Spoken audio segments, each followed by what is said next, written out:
Well, how do you, so people, as they age, they feel like they lose muscle mass, they gain weight a lot quicker. How does someone over 60 balance eating for energy with eating for weight management?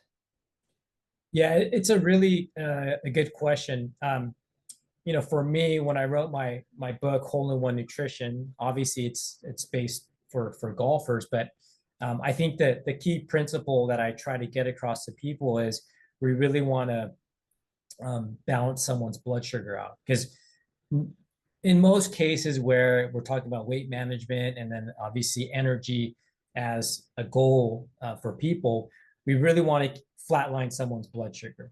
Should be literally flatline or maybe slightly rising. The heartbeat that you see in movies when someone's hooked up to a heart monitor and they're about to die in the emergency room, the heart rate going up and down, that's what we want for heart rate. But in the context of blood sugar, we want it literally flatlined.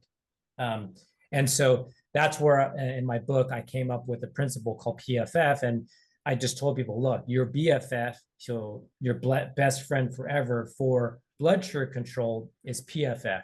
So that stands for proteins, your fats, and your fibers. And individually, proteins on their own, fats on their own, and fiber on their own really just keep your blood sugar fairly level.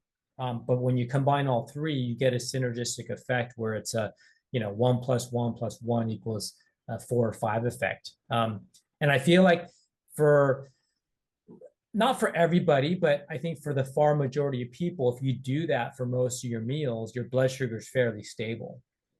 So one, your energy level is fairly stable throughout the day, and it's a good way for weight management over time. And then obviously from there, depending on what the goals of the person are, if they want to gain muscle mass, then you can kind of change and fiddle with that.